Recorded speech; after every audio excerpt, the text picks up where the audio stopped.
오늘 마가복음 말씀, 복음의 시작이죠. 하나님의 아들, 또 그리스도가 누구신가, 또 복음이란 무엇인가에 대해서 오늘 설교를 하고 있습니다.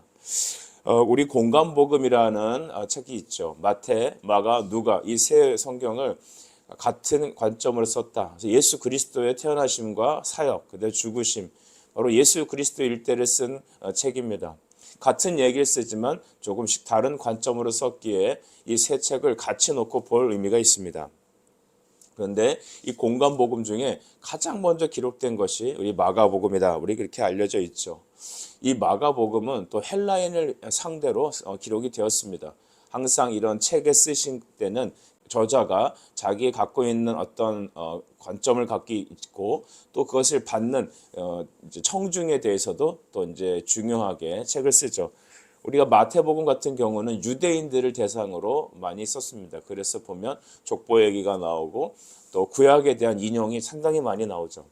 반면에 이제 마가복음은 진행이 굉장히 빠릅니다. 헬라인을 상대로 썼기 때문에 그들을 상대로 바로 예수가 그리스도라는 사실에 초점을 맞춰서 성경을 기록합니다. 그래서 이 마가복음 할 때 우리가 생각되는 첫 번째 단어는 복음입니다. 따라합시다. 복음. 예, 이 복음. 복음이란 무엇인가? 복음은 기쁜 소식이다. 그래서 헬라어로는 유앙겔리온이라고 합니다. 뭐 가스펠 영어로 이렇게 말하지만 원래는 유앙겔리온이죠. 이 유앙겔리온의 어떤 본 의미는 성경의 주석을 보면 이런 것이랍니다. 여러분 고대 전쟁에서 승리한 그 승전보를 듣는 것, 이게 얼마나 기쁜 일입니까? 그러니까 전쟁에서 승리하면 전리품을 차지하고 이제 백성들이 편하게 살 수 있지만 전쟁에서 지면 끝입니다. 나라의 이제 백성들이 끌려가고 여인들과 아이들은 곤욕을 치르고 이 수많은 어려움이 바로 전쟁의 결과죠. 그러니까 전쟁을 한다 하면 그 백성들은 아마 간담이 서러서 그냥 밤잠을 못 자고 그냥 그 군인들이 승리하기를 염원했을 겁니다. 그런데 승리했다는 소식이 들리는 거죠.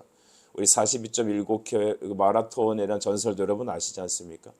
이 전쟁의 승리 이런 것들이 바로 유앙겔리온. 두 번째는 또 이렇게 왕이 등극할 때 있지 않습니까? 황제가 새롭게 탁 등극할 때 그 소식이 기쁜 소식이라는 겁니다.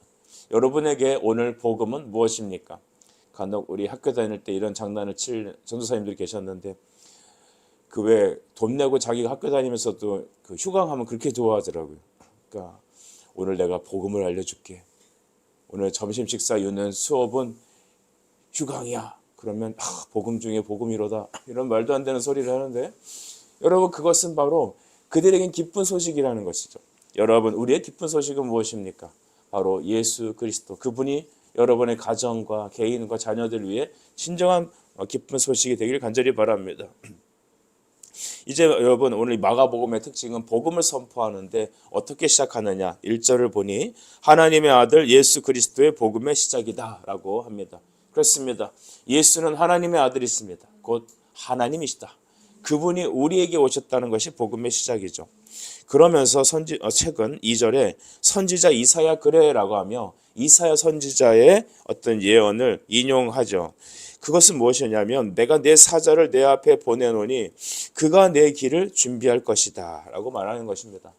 예수 그리스도께서 본격적인 사역을 하시기 전에 그 바로 앞에 누구를 보내냐면 바로 하나님이 준비한 사자, 하나님이 준비한 마지막 선지자를 딱 같이 보내줄 거라 말씀하시는 거죠. 이 사람이 세례 요한입니다. 마가복음은 세례 요한의 사역을 시작으로 예수 그리스도의 복음을 드러냅니다. 이게 좀 중요한 특징이죠. 우리가 마태복음을 보면 족보로 시작합니다. 누가 누구를 낳고 막 이렇게 시작하고 그리고 누가복음에도 이제 족보가 나오죠. 이 족보가 나오는 것은 이제 마태복음에서 의도하는 것은 하나님께서 아담으로부터 이 예수 그리스도를 보내실 것을 미리 구원의 작정을 했다는 것을 우리는 보게 되는 것이죠. 그런데 이 마가복음은 이 세례 요한이 나타나서 이 회개의 세례를 베풀면서 그가 이사야가 예언한 것처럼 또 이후에 말라기가 예언한 그 선지자가 보내리라 한 그 선지자가 누구냐 하면 바로 세례 요한이고 이 세례 요한이 가리키는 사람이 예수다. 이렇게 공식이 등장합니다. 누가복음 16장 16절 여러분 말씀을 좀 참조하십시오. 오늘은 좀 이렇게 마가복음에 대해서 먼저 좀 얘기를 할게요.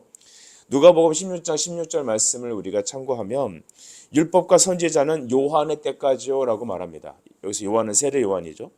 그 후부터는 하나님 나라의 복음이 전파되어 사람마다 그리로 침입하느니라 그랬습니다. 그러니까 율법은 세례 요한까지다. 그러니까 세례 요한이 마지막 선지자로서 이 율법의 최고 정점인 죄에 대한 회개의 세례를 베푸는 것으로 율법의 시대가 마무리되는 겁니다.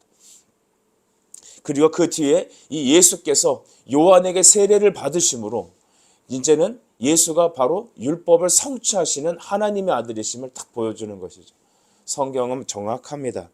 그래서 우리가 말라기 4장 5절 말씀도 여러분 좀 참고한다면 보라 여호와의 크고 두려운 날이 이르기 전에 내가 선지자 엘리야를 너희에게 보내리라 했습니다.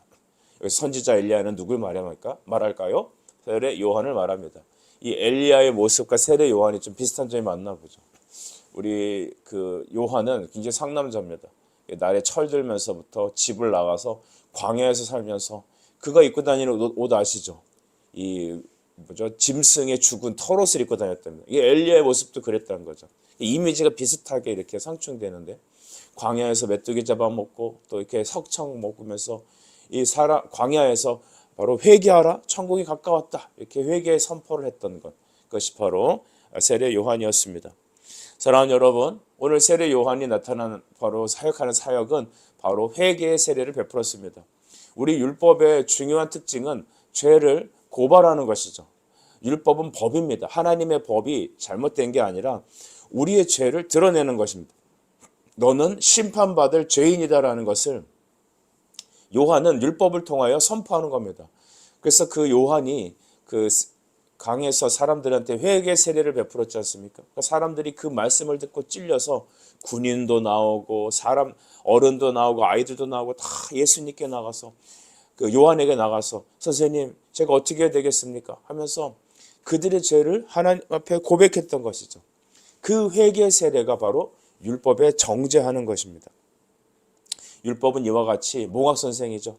바울도 여러분 갈라디아서 말하지 않습니까? 율법은 몽학 선생이다. 그러니까 몽학 선생이라는 게 뭐냐면 우리 초등학생이 이 앞에 있는데 명절 우리 새벽 때 초등학생이 나왔어요. 우리 이렇게 참 탁월한 교회죠. 초등학생은 어떤 것입니까?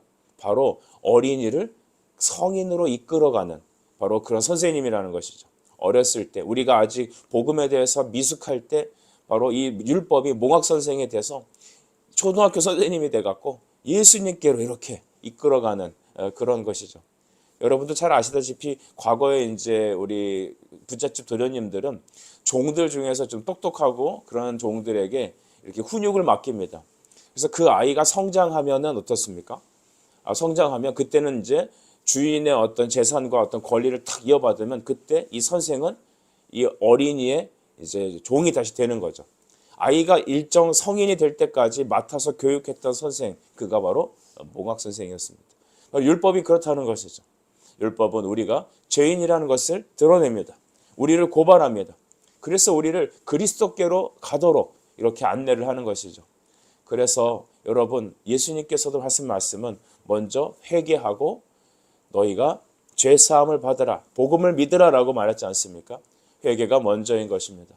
보통 우리가 예수님 믿는다고 생각하면서 본인이 하나님 앞에 죄인이라는 사실을 까맣게 까먹고 있다면 그 온전한 복음 고백이 아니죠. 신앙 고백이 아닙니다.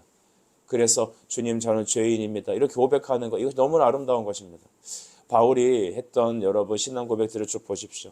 나는 만상 때 태어나지 못한 자였습니다. 나는 모든 사도들 중에 가장 낮은 자입니다. 아니 나는 모든 사람들보다 죄인 중에 괴수입니다. 그의 신앙이 익어가면 익어갈수록 점점 그의 고백은 확장적입니다. 더 심도 있습니다. 나는 이 땅에 있는 모든 죄인 중에 가장 심란한 큰 죄인입니다. 가장 깊은 은혜를 깨닫는 그가, 하나님 말씀의 깊이를 깨닫는 그가 내가 하나님 앞에 죄인이라는 고백을 가장 절실하게 적나라하게 하는 것이죠. 여러분 우리 주변에서 나는 의인이야, 나는 죄 없어 라고 말하는 분들을 보면 우리는 기도가 되어야 합니다. 진짜 예수를 만나고 복음을 깨닫는 자는, 십자가를 만난 사람의 특징은 내가 하나님 앞에 죄인이라는 것이 드러나게 되어 있습니다. 회개와 죄사함입니다. 죄사함 다음에 회개가 오지 않습니다. 하나님의 율법의 말씀. 그래서 요한의 역할은 우리가 죄인이라는 사실을 드러내고 죄의 회개의 세례를 베푸는 것입니다. 그때 예수께서 등장하시죠. 4절에 보면 세례 요한이 광야에 이르러 죄사함을 받게 하는 회개 세례를 전파했다라고 합니다. 그때 5절 보면 온 유대 지방과 예루살렘 사람이 다 나와 자기 죄를 자복하고 요단강에서 그에게 세례를 받았습니다. 그때 7절에 보시면 예수께서 나타나셨죠. 그가 전파이르 나보다 능력 많으신 이가 내 뒤에 오시나니 나는 굽혀 그의 신발끈을 풀기도 감당하지 못하겠노라 했습니다. 여러분, 요한도 예수 그리스도를 소개하기 위해서, 예수님께 세례를 주기 위해서 내가 이 자리에 보냄받았다라는 것을 드러내는 것입니다. 여러분, 이 마가복음 1장은 이 구속사를 좀 잘 이해해야 됩니다. 예수님께서 바로 오시기 전에, 본격적인 십자가와 천국 복음을 전하기 전에 바로 이와 같이 율법의 마지막 세대의 요한이 사람들에게 세례를 베풀므로 그의 율법의 시대가 끝나고 이제 그리스도가 그 세례를 받음으로 우리에게 복음의 시대를 알리게 된 것이죠. 우리 역시 여러분, 예수 그리스도의 말씀을 들을 때 이와 같이 회개의 세례를 받게 되고, 또한 그로 말미암아 그리스도의 성령의 세례로 인하여서 우리가 새롭게 바뀌는 것입니다. 여러분, 이제 9절 말씀을 보시죠. 그때 예수께서 갈릴리 나사렛으로부터 와서 요단강에서 요한에게 세례를 받으시고 라고 했습니다. 세례 요한이 물로 세례를 줄 때, 회개 세례를 베풀 때 예수께서 나타나셔서 요한에게 세례를 받으러 오셨습니다. 처음에 요한은 여러분 예수님이 말렸습니다. 마태복음 3장 13절 14절 말씀을 여러분 보시면 요한은 예수님을 말렸습니다. 내가 당신에게 세례를 받아야 될 텐데 어째 당신이 내게 오십니까? 라고 했죠. 그때 마태복음 3장 15절에 예수님은 이렇게 말씀하시죠. 예수께서 대답하시되 이제 허락해라. 우리가 이와 같이 하여 모든 의를 이루는 것이 합당하니라. 모든 의를 이루는 것, 하나님의 구원의 일이 너가 나에게 회개의 세례를 베풀 때 내가 너의 죄인에게 세례를 받음으로 하나님의 일이 이루어진다는 것입니다. 하나님의 일은 무엇입니까? 예수님께서 공적 사역을 위해서 요한에게 세례를 받으시면서 이제 공생애를 시작하시는데 그 여러분 예수님의 공의, 하나님의 의는 무엇입니까? 죄를 뒤집어 쓰시고 하나님의 어린 양으로 십자가 지시고 죽는 것. 여러분, 그것이 예수님의 공적 사역입니다. 예수님이 공생애 할 때 3가지 하셨습니다. 천국 복음을 선포하셨죠. 그렇죠? 병자를 고쳐주셨습니다. 하나님 나라를 선포하시면서 마지막 피날레로 자기의 몸을 만인의 대속의 제물로 십자가에 대속의 제물로 내어주신 것입니다. 십자가 지시로 여러분 예수님은 이 땅에 오셨고 그가 30살쯤 되셨을 때 세례 요한에게 가서 죄인에게 세례를 받음으로 여러분 그는 공생애가 시작된 것입니다. 오늘 이 모습을 통해서 우리는 하나님이 우리에게 주시는 구원이 어떤 건지를 깨닫게 됩니다. 착하게 사는 것이 천국 가는 것이 아닙니다. 그냥 교회에서 종교생활하는 것이 여러분 예수 믿는 것이 절대 아닙니다. 우리는 정말로 오해하지 말아야 합니다. 진정한 여러분 복음과 생명을 받는 길은 바로 예수님이 행하신 세례 받음을 잘 묵상하는 겁니다. 죄인에게 예수님이 세례를 왜 받으셨습니까? 왜 네가 나에게 세례를 베풀어야, 죄인에게 세례를 받아야, 그 정죄하는 세례를 받아야 하나님의 공의가 이루어진다고 말한 것입니까? 그래서 예수님이 우리 인류의 모든 죄를, 특별히 하나님이 택하셔서 구원받을 언약의 백성들의 죄를 다 뒤집어 쓰시는 것이 바로 세례받는 장면이었기 때문입니다. 우리는 예수를 믿음으로 세례를 받습니다. 마음으로 믿고 입으로 시인하여 우리는 세례를 받습니다. 그것은 성령의 세례요, 바로 신자됨의 표징이죠. 하지만 예수님이 받으신 세례는 회개의 세례였습니다. 가만 보면 예수님은 죄 지은 게 없습니다. 우리가 똑같은 사람이지만 죄는 없으시다. 그게 우리 신앙 고백이죠. 근데 죄 없으신 그분이 왜 죄인이 받아야 될 죄사함, 여러분 죄사함의 세례를 받아야 합니까? 그것은 죄를 여러분 뒤집어 쓰는 것이죠. 이것은 레위기를 통해서 우리가 반증이 됩니다. 우리 구약의 사람들이 예배를 드릴 때 어떻게 예배를 드리죠? 짐승을 죽여서 그 피를 단에 쏟아 부음으로 바로 죄사함을 선포합니다. 근데 우리는 그 짐승 제사를 잘 주목해야 합니다. 짐승을 잡기 전에, 잡는다는 건 죽여서 이제 피를 쏟는다는 거 아니겠습니까? 그 전에 반드시 하는 행위가 있습니다. 바로 죄인의 머리에다 손을 얹어 그가 짐승의 머리에 또 안수하게 되어 있습니다. 그러니까 내 머리와 짐승의 머리에다 손을 얹으며 기도할 때 이 죄인의 죄가 이 짐승에게 전가되는 것입니다. 완전히 덮어 씌워버리는 것입니다. 죄는 반드시 대속이 필요하죠. 값을 지불해야 됩니다. 여러분, 죄의 삭시 뭐라고 하고 계십니까? 사망입니다. 그러니까 자기 목숨값은 목숨값으로만 갚아야 합니다. 다른 대속이 없습니다. 그래서 본인의 그 죄를 아무 죄 없는 이 순전한 양이나 소 같은 짐승에게 덮어 씌워버리는 겁니다. 그리고 그의 목을 꺾고 그의 여러분 대동맥을 끊어서 피를 쏟게 하고 그것을 태워버리고 온 피와 물을 단에 쏟아버리는 겁니다. 예수님이 그 일을 하러 오신 것이죠. 기독교는 여러분 이와 같이 대신 속죄하는 것, 모든 죄를 뒤집어 쓰셔서 의로우신 하나님의 아들이 죄인을 위해서 피를 쏟아버리시는 것, 십자가의 그 단위에 피를 쏟아야만 우리의 죄사함이 이루어지는 것, 우리에게 새 생명이 주어지는 것, 여러분 이것이 복음입니다. 이것을 믿어야 되는 것입니다. 예수님이 행하신 그 일이 아니고서는 어느 사람도 하나님 앞에 설 사람이 없고 우리 모두가 여러분 의롭다함 받을 사람이 아무도 없는 것입니다. 착하게 살아서요? 여러분이 어떤 공로로 천국 갑니까? 여러분이 사회사업 많이 해서요? 여러분의 이름이 높아져서요? 인류를 구원한 어떤 사람이 있다고 칩시다. 정말 어리석은 것은 목사님 이순신 장군은 천국 가나요? 유관순 언니는 정말 천국에 있을까요? 몰라요. 예수를 믿지 않으면 천국에 갈 사람이 아무도 없습니다.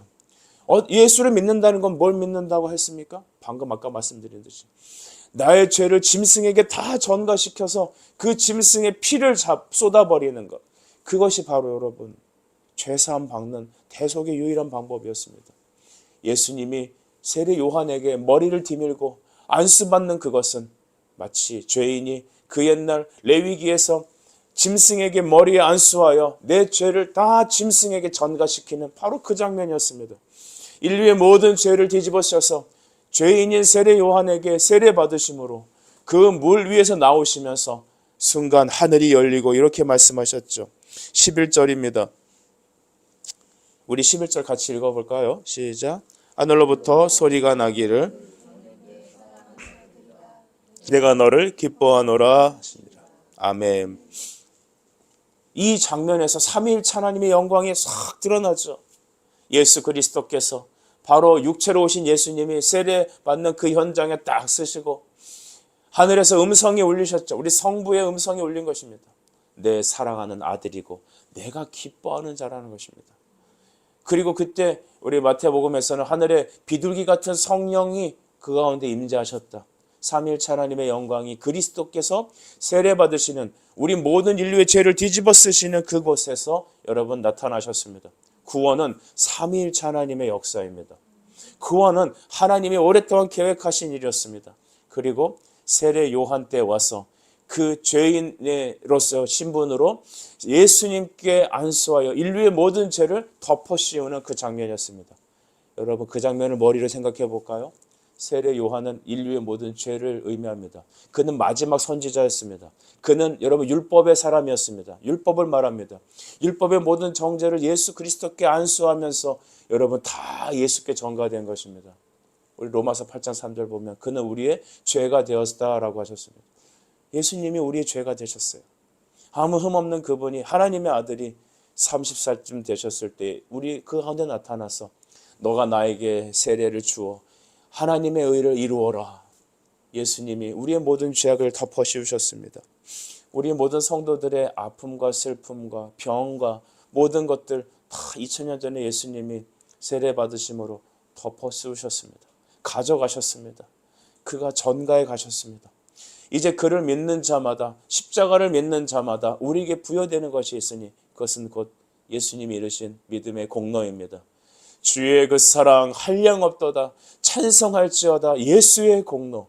예수의 공로라는 것은 예수님이 행하신 의로운 행동을 말합니다. 여러분 예수님이 우리 아이들의 죄도 우리 어른들의 죄도 우리의 모든 수치를 다 가져가셔서 2000년 전에 바로 그 자리에서 세례 받으심으로 다 가져가셨습니다. 그리고 그때 하나님은 그에게 말씀하셨죠. 이는 내 사랑하는 아들이고 내가 기뻐하는 자다. 따라 한번 할까요? 내 사랑하는 아들이고 내가 기뻐하는 자다. 시작. 내 사랑하는 아들이고 내가 기뻐하는 자다. 여러분 이 두 단어가 너무 중요해요. 내 사랑하는 아들, 그것은 그가 하나님이시라는 것입니다. 우리 빌립보서 2장과 7절, 8절 보면 그가 죽기까지 죽으시며 십자가에 복종하셨다라고 성경에 써 있습니다. 하나님의 아들이시지만 받아야 될 영광을 받을 자기 것을 여기지 아니하시고 하늘 영광 버리고 이 땅에 육신으로 오셔서 죄인의 이름으로 죄를 받으셔서 십자가에 죽으셨는데 죽기까지 복종하신 그 그리스도, 그 그리스도가 바로 내가 보낸 내 아들이라고 주님 말씀하시는 겁니다. 창세기에서 이삭을 여러분 모리아산으로 끌고 올라가는 그 아브라함의 심정이 이곳에 녹아있지 않습니까? 하나님 아들이 하나님께서 그 독생자 예수를 이 죄인들을 위해서 십자가에 죽이시기 위하여 처절하게 외치시는 그 장면이 바로 이는 내 사랑하는 아들이요라는 겁니다. 여러분 자기 자식 안 사랑하는 사람이 어디 있습니까? 삼위일체 하나님은 말로 다 할 수 없는 떨어뜨릴 수 없는 중요한 연결고리 연합 속에 있습니다. 그런데 이 장면만큼은 죄를 뒤집어쓰는 모습으로 서 있습니다. 이것은 오늘 이 자리에서 말씀을 듣는 저와 여러분을 우리 하나님이 얼만큼 사랑하시는지에 대해서 말하는 것이죠. 사랑은 여기 있으니 우리가 하나님을 사랑한 것이 아니요 그가 우리를 사랑하사 그 아들 예수 그리스도를 우리에게 화목제물로 주신 것입니다. 여러분 이 사실을 기억하십시오. 자식 사랑한다고 여러분 고집을 부리지 마십시오. 하나님의 사랑을 그 자식에게 알려주셔야 합니다. 부모를 사랑한다면 이 십자가의 사랑을 전해야 합니다. 구원받기 원한다면 여러분 사랑한다면 예수를 전하십시오. 우리를 위해서 죄를 뒤집어 씌우신 그 하나님의 어린 양, 그 예수께서 바로 하나님의 아들이십니다. 또 내 기뻐하는 자라고 말씀하셨습니다. 기뻐하는 것이 무엇입니까? 공부 잘하는 것입니까? 돈 잘 벌어오는 것입니까? 아니에요. 진짜 내가 기뻐하는 것은 바로 하나님의 뜻에 순종하여 죄인으로서 죄를 뒤집어 쓰시는 바로 그리스도의 순종에 있습니다. 우리는 예수님의 순종을 온전히 감당할 수 없습니다.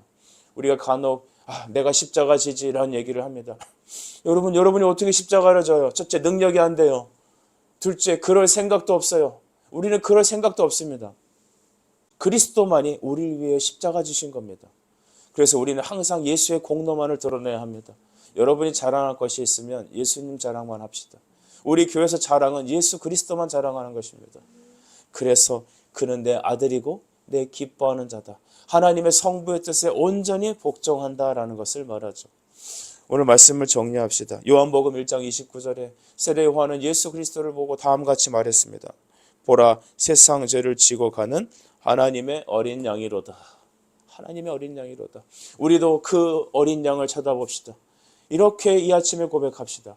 나는 어린 양을 따르리라. 온 힘 다해 나의 온 마음 다해 그의 명령에 순종하리라. 나는 어린 양을 따르리라. 그것만이 오늘 우리를 위해서 화목제물 대신 우리의 모든 죄를 뒤집어 쓰시고 십자가로 가시는 바로 그리스도의 순종을 믿음으로 따라가는 길입니다. 사랑하는 여러분, 여러분의 행선지에 오늘 잘 다녀오십시오. 그리스도와 함께 동행하길 바랍니다. 여러분이 만나는 오늘 사람들과 여러분의 인생길에 하나님의 어린 양의 은혜가 함께하길 바랍니다. 우리 이렇게 고백합시다. 나는 어린 양을 따르리라. 온 마음 다해 온 힘 다해 그의 명령만을 순종하리라. 왜냐하면 우리를 위해서 죽으신 분은 예수 그리스도이기 때문입니다. 기도하겠습니다. 하나님 아버지, 이 복음의 시작 놀라운 은혜를 주신 주님 감사합니다. 세례 요한을 통하여 보내시고자 했던 아버지 엘리야가 과연 이 땅에 왔고 율법의 마지막 사람으로 예수 그리스도께 죄인에게만 주는 바로 죄에 대한 회개의 세례를 그 예수님께 부었습니다. 하나님, 내 사랑하는 아들이고 내 기뻐하는 자라고 말씀하신 하나님, 오늘 이 복음의 시작이 우리의 인생에 시작되게 하여 주옵소서. 우리 가정의 복음의 시작이 시작되게 하여 주옵소서. 하나님, 우리의 만나는 사람들의 그의 인생에 복음의 시작이 되게 해주시고, 보라 저가 하나님의 어린 양이로다라는 그 믿음의 고백이 우리 인생에 계속해서 흘러가게 하여 주시옵소서. 예수님의 이름으로 기도드립니다. 아멘.